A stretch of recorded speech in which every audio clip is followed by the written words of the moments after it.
Om Vasudeva Sutam Devam Kansachanuramardanam Devki Paramanandam Krishnam Vande Jagadgurum. Om. Adorations to Lord Krishna, the preceptor of the universe, destroyer of the forces of darkness, and bestower of immortality. Srimad Bhagavad Gita in chapter 2, verse number 41. The highlights of spiritual movement are brought in this particular chapter. Vyavasayatmika buddhi rekeha kuranandana bahushakhayanantascha buddhyo vyavasayinam. O delighter of the race of Kuru, the intellect that ascertains the nature of the self is one-pointed, but the thoughts of one who desires the fruits of karma are many-branched and endless. These are very condensed writings. Lots of ideas are put together. Firstly, O delighter of the race of Kuru, doesn't simply refer to Arjuna, but to anyone who has ears to hear.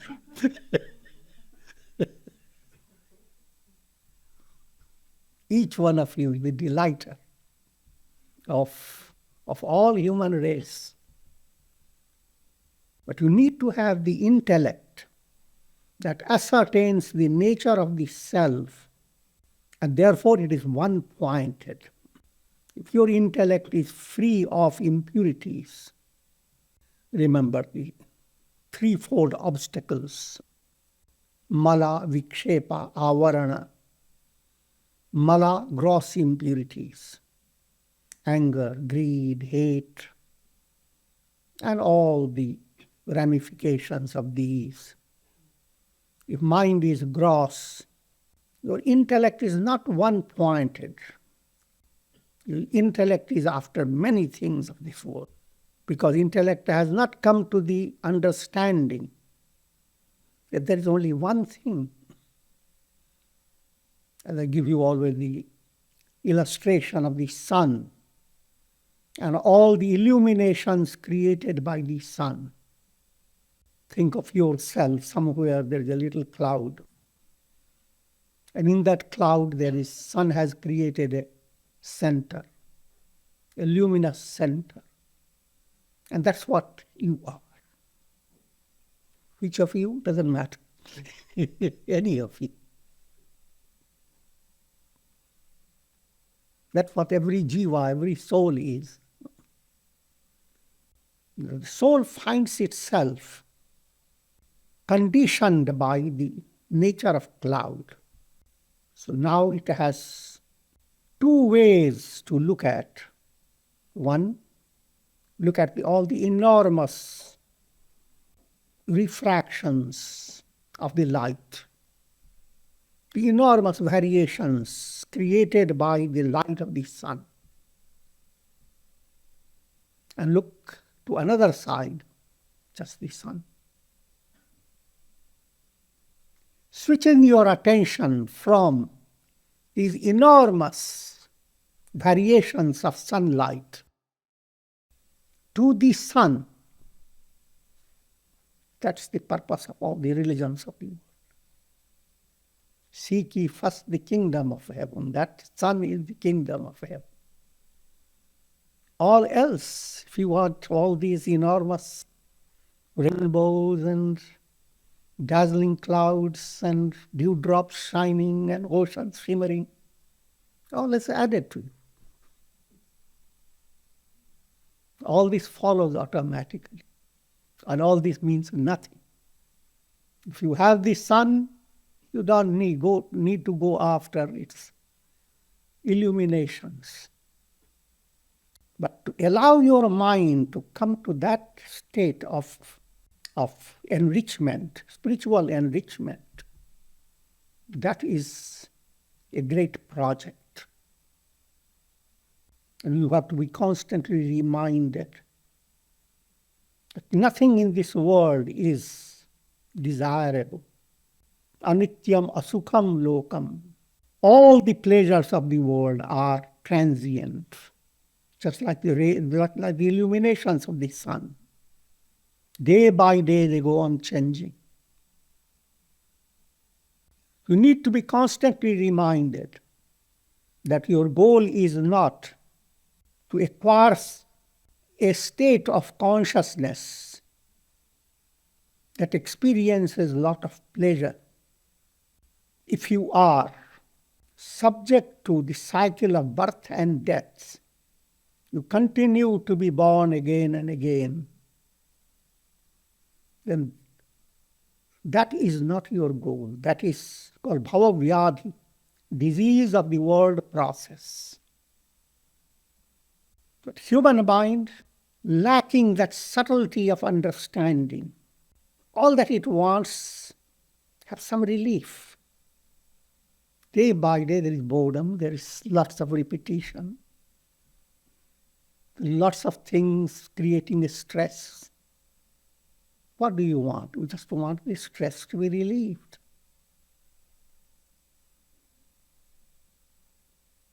And therefore, scriptures give to you, because they are scriptural teachings, Shrutis, they are called the mother. Mother looks at you, and according to your state of attainment, the scripture tries to encourage you. So the scripture says, all right, you want relief? Come to the garden. Talk to the birds. Don't take it literally. You can do that as well. But the scripture says, now, if you performed a particular yajna, a particular type of ritual worship, you will attain heaven. You will go to heaven. In heaven, you don't have to worry about. Things are wonderful. You don't have to cook. Just wish what you want to have and it sits there. If you like milk, there is an ocean of milk, surges in heaven. And humorously speaking, if you are a non-vegetarian, roasted fowl's flour.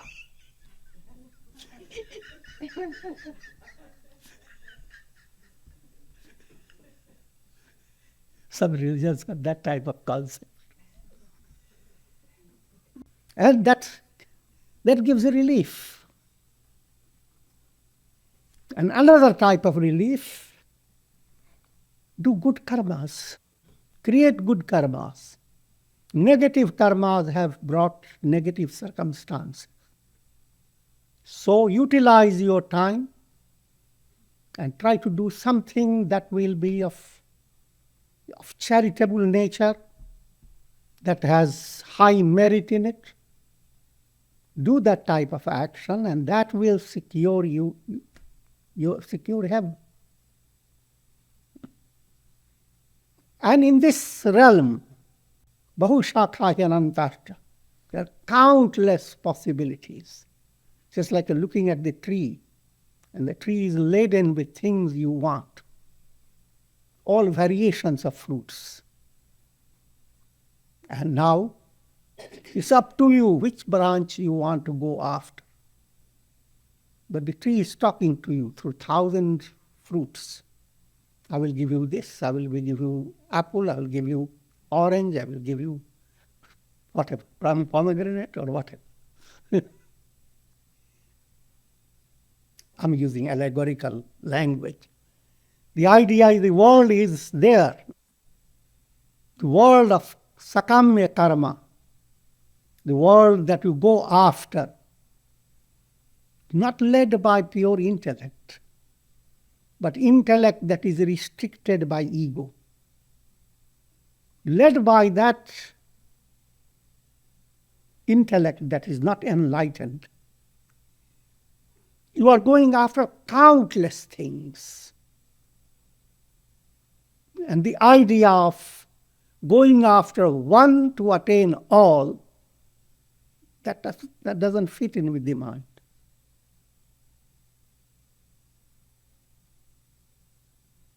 And as long as the mind is in that state, there is importance of the teachings, how to be good, do good karmas.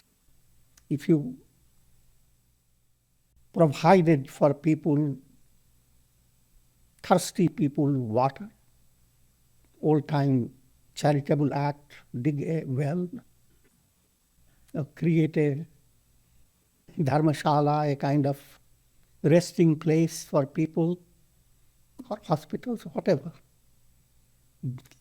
If you did that, then you will have that much of enjoyment in heavenly world. It gives you like mathematics.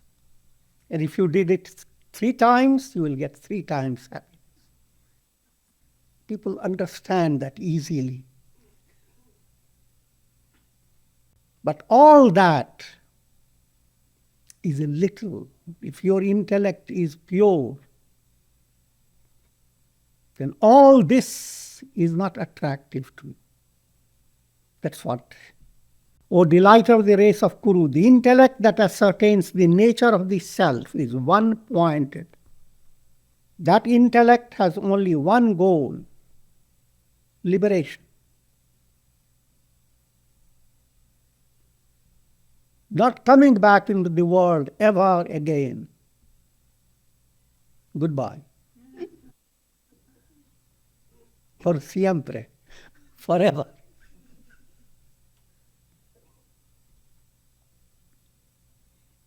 But intellect that has not attained that purity, again, to define that impurity of intellect, nishkamata, desirelessness. Deep down there must develop a sense that going after a desire and having it fulfilled, that is not the goal. It's a practical necessity, but that is not the goal, because fulfills desires, other desires come in. Trishna na jirna, vayameva jirna. Craving never decays. Craving never ages. It youthens itself. The body ages. Craving becomes younger and younger. So therefore, a deep understanding has to develop that not to go through this vicious circle, desire, tension, fulfill the desire, relief of tension.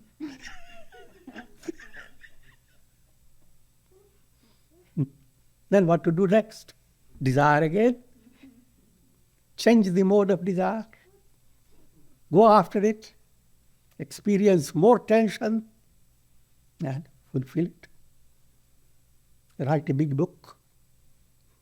How to accomplish fulfillment of all your desires. How to be successful. All that is practical, inspiring. But for those who don't want to say goodbye to the world. Another point, nirahankarita, ahamkar, ego. Viewing yourself as an ego self. I am different from all people.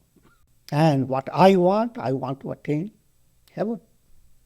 And if others are heading to hell, let them.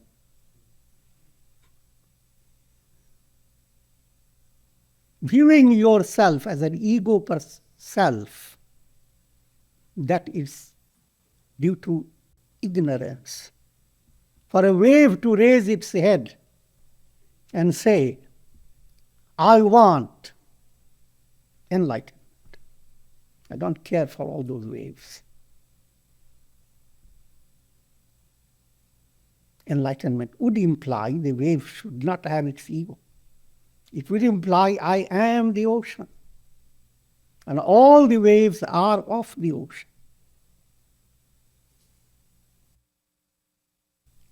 The first most important point, desires must be cut down before your mind as intellect becomes clearer. Because your real desire is to attain liberation, the aspiration for enlightenment. Next point, it is not an attainment like objects of the world. In order to attain them, you have to keep your ego personality intact. If something comes, you are able to grasp it. A wonderful gift is coming, you have to hold on to your hand. If a hand dissipates by the time it comes, it is not enjoyable. What I'm leading you in a humorous way is, for the masses, every attainment implies, in relation to your ego, I am going to attain. I am going to become so great. I am going to experience great joy. But these people, they will take million births to come to it.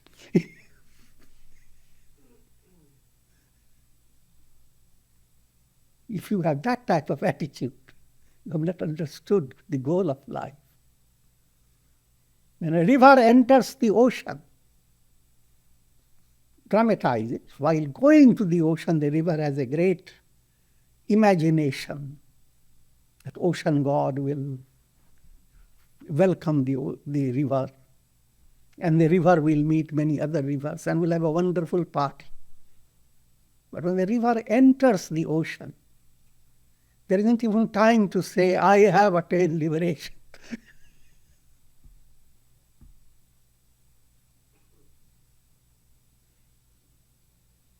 When will I be free? It's a dramatization of the disciple asks, and the Guru replies, when this little I ceases to be. The very I that is asking the question, when will I be free? Answer, when that I ceases to be.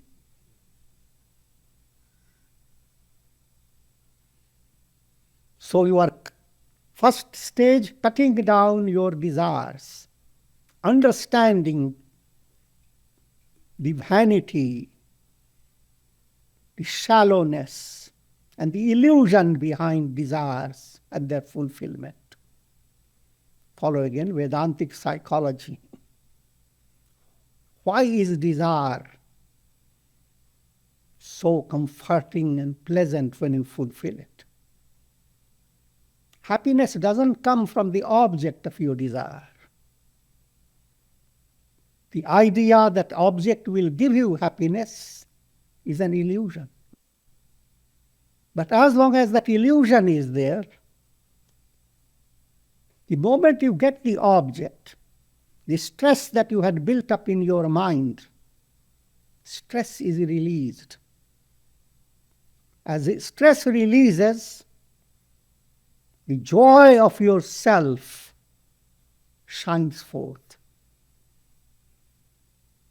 You are receiving happiness out of your own inner self, attributing it to the objects of the world. How wonderful. I'm happy. How fortunate am I? Objects of desire I have attained, and I'm so happy to find them. There are three stages of happiness: Priya, Moda, and Pramoda. The object of your desire, if you will look at it from a distance, sends into your mind a little cool breeze. Cool. A sense of joy. When you get the object, another thrill. A thrill of higher rung. And when you enjoy it, your thrills comes to its climax.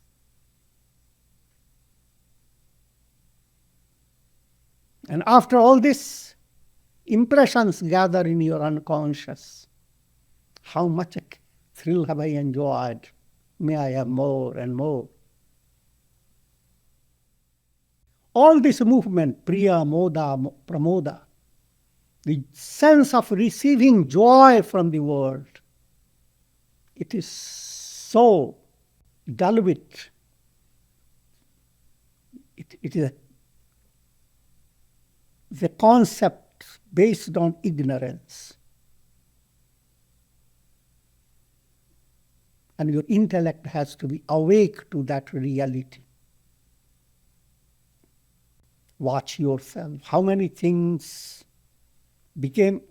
came to your mind with the idea they are so fascinating. But later, with little disillusionment, a little bitterness, they move away. And your mind builds up fascination for something else. Look at millions of people. They have different fascinations for different things. That's what Gita is calling Bahushakha Yanantascha. There are many branches, and each branch has many more branches. The world of desire is endless. If in this world of desire you want your happiness, all you get is happiness. You go on hopping from one to another. And the third point, nirvikarata, mind that is constantly wasting its energy over anger, hate, greed, fear, insecurity. If mind is wasting its energy over all these vikaras, how can your intellect give you a clear idea of what you need to get, how to get it? So due to these three great impediments, the desires, the ego, and the impurities, intellect is unable to focus itself on the goal. Intellect has become restricted, refracted, intellectual vision. And this being so, souls go after so many attainments, desires, subtle desires, intense desires, great longings. All these go on drawing the soul through the world process. But the ideal is vyavasayatmika buddhi, intellect that is free of these impediments. For that intellect, this entire world, the world that promises so many things, and the souls that are after so many attainments, all this world becomes nothing. That intellect sees only one reality. The sun within the cloud has come to recognize, I am the sun. The sun is the only reality. If that insight begins to develop, as that insight begins to blossom, give a poetic description. The light of the sun is now entering into the cloud. The cloud is becoming more and more shining, shimmering. And the ego within the cloud looks at it itself, how wonderful it is. Even without having all the desires fulfilled, I am myself shining. Let me shine more and more. O sun, flow through me. And sun whispers, I will blow you away.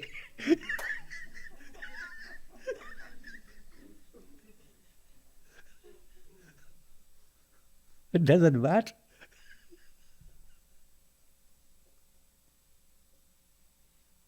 That's called Vyavasayatmika Buddhi. So only one target, attainment of God realization. If you lack that buddhi, then you have so many targets. The verses that now I'm reciting, they relate to mind that is going after countless desires. And these scriptures provide method for attaining them. That's called karma kanda. Scriptures, Vedas have three great subjects that they present to the masses. The first called karma kanda. What type of ritual, what type of mantra, what type of conduct you must adopt in order to, if you are poor, in order to be rich. If you are childless, to have a child. And so forth. Fame, name, glory, whatever you want. Accordingly, there are different yajnas, different types of ritual practices. Or come to another step, if not ritual, do good karmas, charitable deeds, and your desires will be fulfilled. And that's a reality from practical point of view. But then, all that is joyous as long as your intellect is dull. If intellect becomes clear, all this becomes very little. To use up all your energy, all your life, aspiring for something that is not going to give you real enrichment. Yamimam pushpitam vacham pravadantya vipashtitah vedavatarataha partha nanyadastiti vadinaha. O Partha, those of deluded intellects speak flowery words that are devoted to the karma portion of the Vedas, which I have already explained to flowery words. If you did this, you will get longer life. If you did this, you will have victory, success, wealth. What else you want? Healing, having more friends, you will go viral.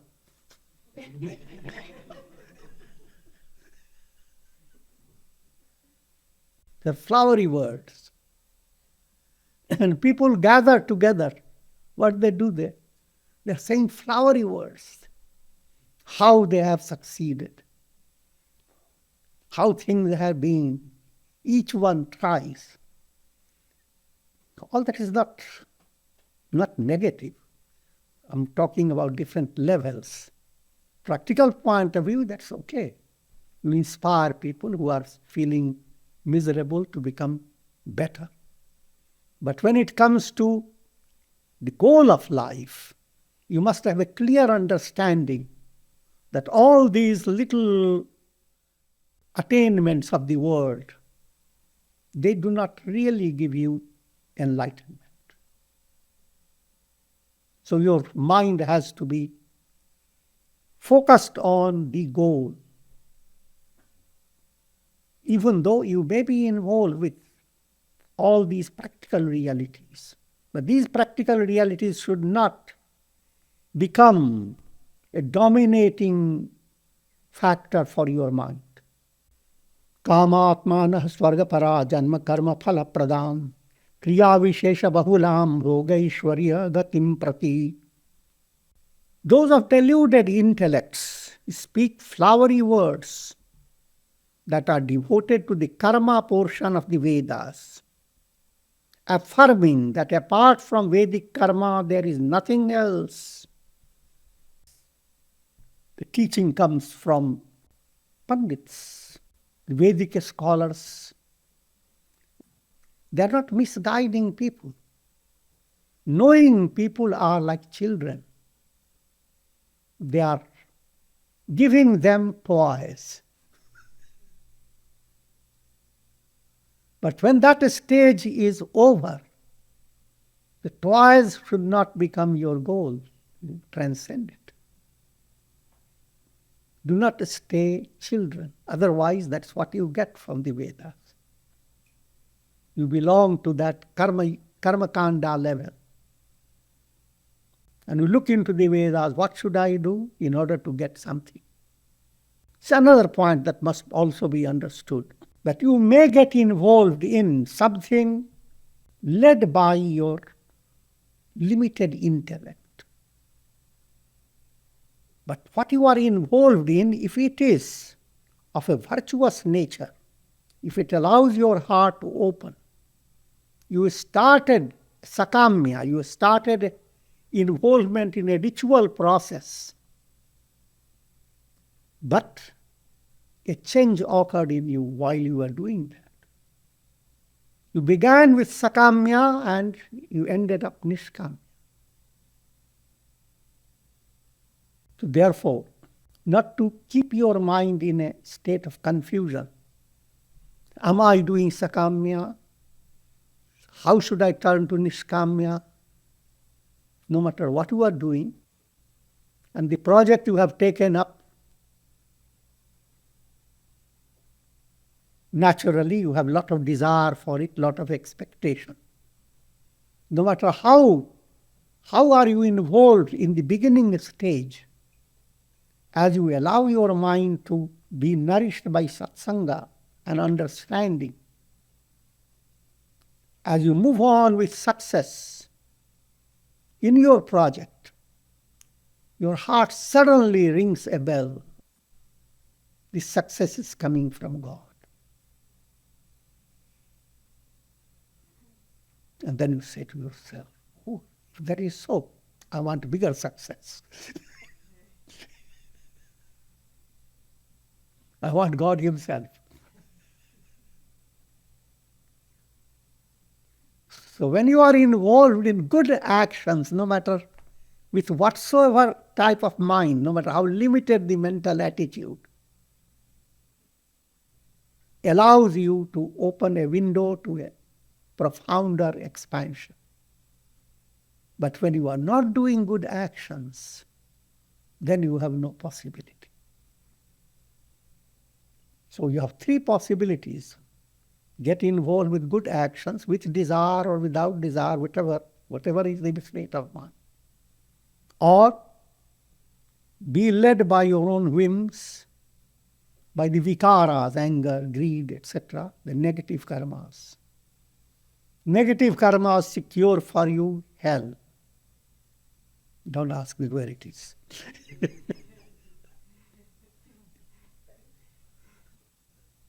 Positive karmas secure for you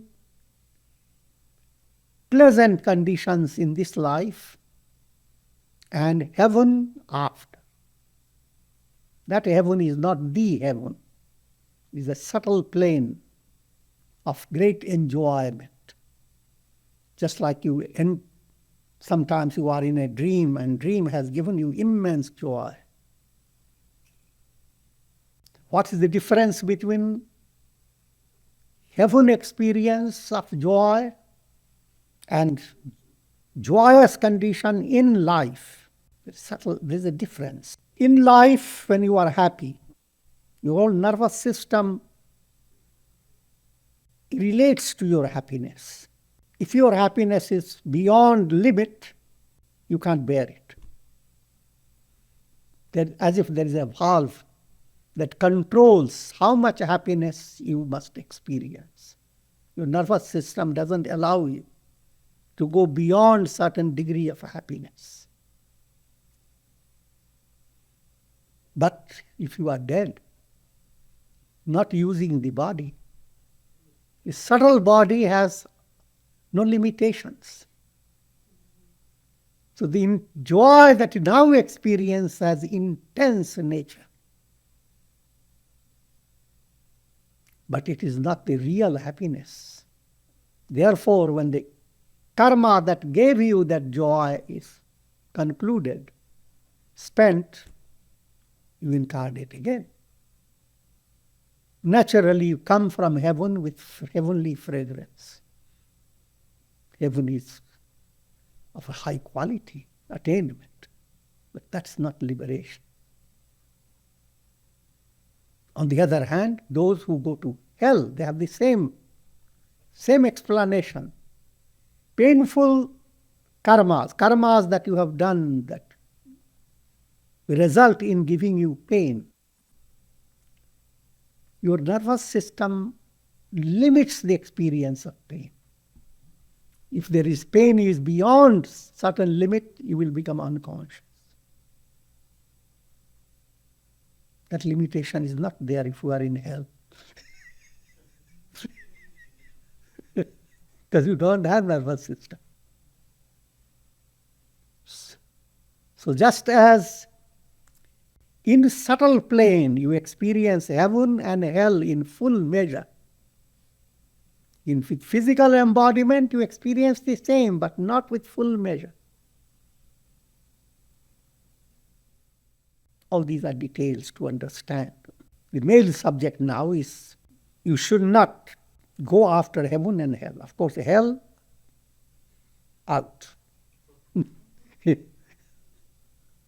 Heaven, go after it.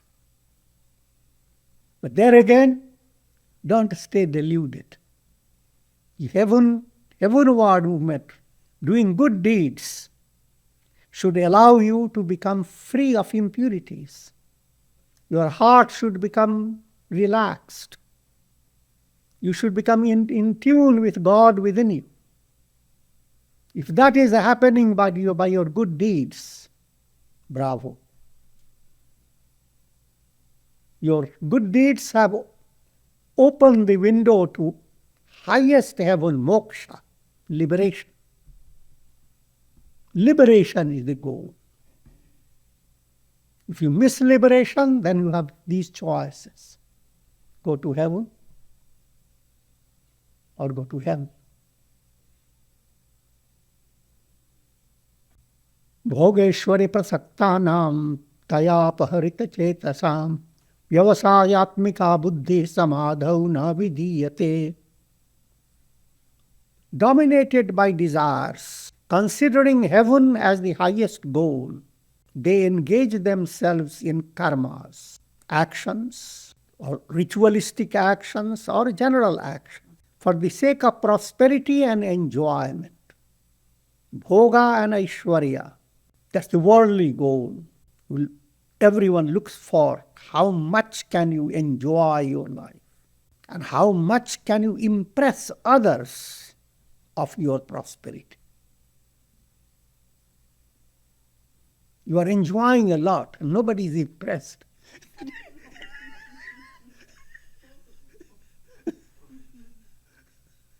You need both, Bhoga and Aishwarya. Aishwarya is, you are making yourself well recognized. And many become your fan. They want to follow your example. Traigunya Vishaya Veda Nistraigunyo Bhavarjuna Nirdvandva Nidya Sattvastho Niryoga Kshema Atmavan. O Arjuna, the karma portion of the Vedas deal with the three gunas. Karma portion, that's what I have been explaining, all these sakamya karmas. Karmas that are led by desire, by ego, and impurities of the mind continue to be intact. In this stage, three gunas play their part. Certain karmas can keep you in tamas, lot of inertia, dullness. Certain karmas put you in rajas, lot of externalization, lot of ostentatiousness. Certain karmas can give you sattva, lot of good quality rest, good quality enjoyment. But these three gunas are mixed up. To understand the role of these three gunas, we study the Ramayana, how three demon brothers, Ravana, Kumbhakarna, Vibhishana, they created a great empire, demoniac empire. All the three helped each other. But then they kidnapped Rama's wife Sita. Sita is the Vivek Buddhi, intellect that is intuitional. That has the potentiality of being intuitional. That intellect was gripped by the three gunas, sattva, rajas, tamas. In Ramayana story, Rama, soul movement, spiritual movement, befriends Vibhishana, brings about a situation where Vibhishana, sattva, moves away from rajas and tamas, from Ravana and Kumbhakarna, and begins to guide Rama how to destroy those demons. Put it in a simple way. Three gunas you experience always. Tamas. Now, firstly, the gunas in a healthy pattern. No one can exist without the three gunas, three modes of nature. If you don't have tamas, you will not sleep. If you don't have rajas, you can't do any action, any activity. If you don't have sattva, you cannot feel relaxed or peaceful. All the three are blended, and blended in a healthy way. But what happens? This healthy blend gets disturbed. Then we begin to develop negative type of gunas. Negative tamas means you sleep when there is no need to sleep during satsanga.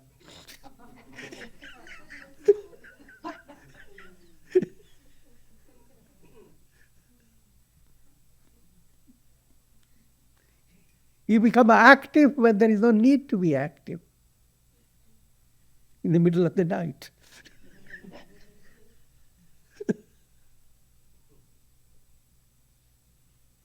And you begin to develop sattva when there is no need to develop sattva. In a bus or in a train, suddenly sattva enters, start telling them, look, God is the only reality. You may be saying all good things, but that's not the time. That's not the atmosphere to give an advanced lecture. I'm giving a very broad understanding. Sattva, rajas and tamas, each can be misused, each can play a negative role. I've always given you the example of sattva. Someone visits an island and early in the morning sits by the ocean, watches the sun rise, and suddenly it occurs, sattva develops in the mind. And during that moment of sattva, suddenly it occurs to him, I was never happy like this. I have a lot of real estate and I have lots of things I have done. Never like this. So far, so good.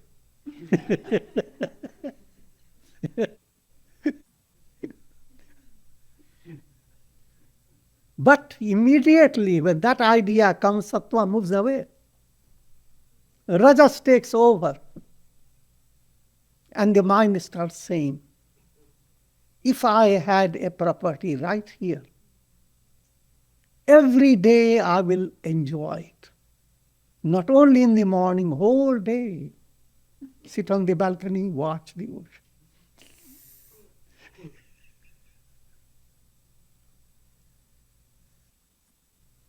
Now no longer he is enjoying the sattva, relaxed atmosphere.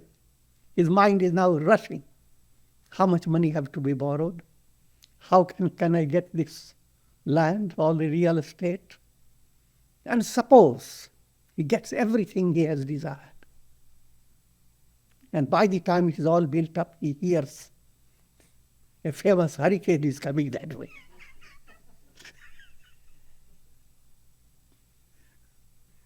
and the ocean is going to toss the whole building away.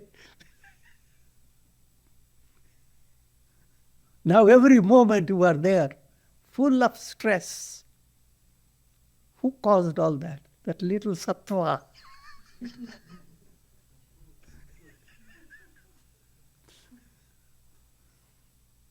But when the same sattva has been enhanced, if you have small degree of sattva within you, then you are led astray. But when you go on increasing your sattva, then ego will not whisper. A window will open up. Sattva will direct your attention to God within you. It makes you understand. Sattva will make you understand that all the happiness you are feeling is not coming from the world, coming from deep within yourself. So attain more and more sattva, sattvapatti. Traigunya Vishaya Veda. All the Vedas in the karma level, which I have been describing, sakamya karmas, they are talking about the three gunas. But if you stay in the realm of gunas, you are in bondage. You will again and again come back into the world. Therefore, Nistraya Gunyo Bhava Arjuna. O Arjuna, go beyond the three gunas. Become free of the three gunas. Transcend the pairs of opposites. If you went beyond the three gunas, you will experience equanimity, a perpetual state of inward rest. Otherwise, people live their life with so many bumps. Today you are happy, tomorrow you are not. Now you must wait 3 more days to get a little more relaxation. But then who knows how things are. So there is a constant dependence on the world outside. And the world outside is constantly giving you pairs of opposites. Gives you joyous moment. You didn't want that much joy, but gives you a whole lot of it. But then many days you didn't have any happiness. Mind is full of stress. Nirdvandho. Allow your mind not to be moving in a pendulum constantly.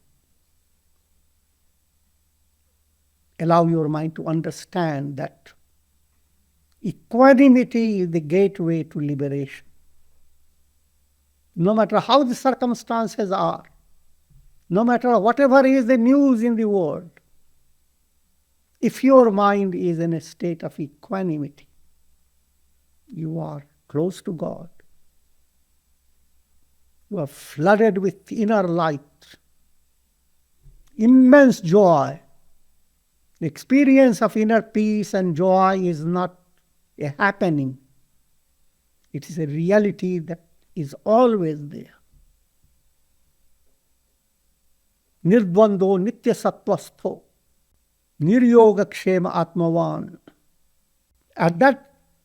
With that experience, mind that is constantly stressed because of two things.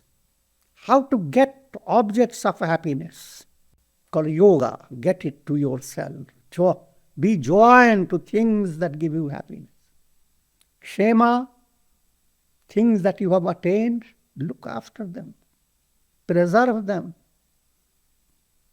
Put alarm clock, or not alarm clock, but the alarm system.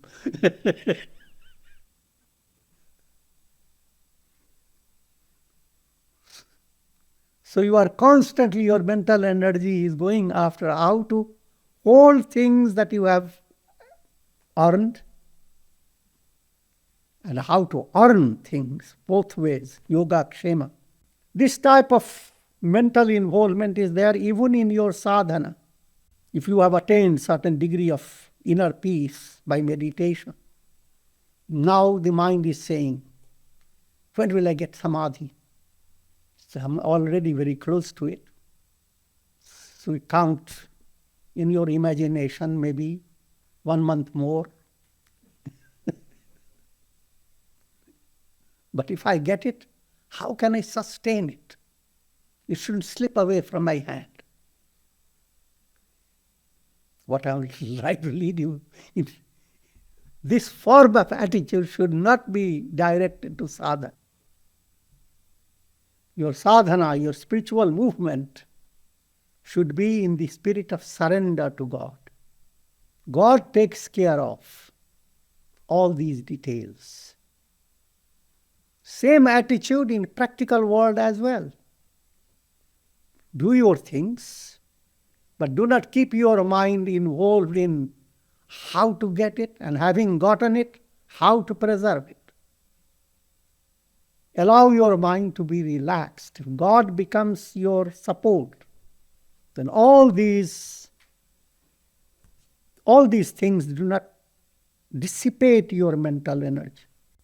And with this, I'll conclude. Om Shanti.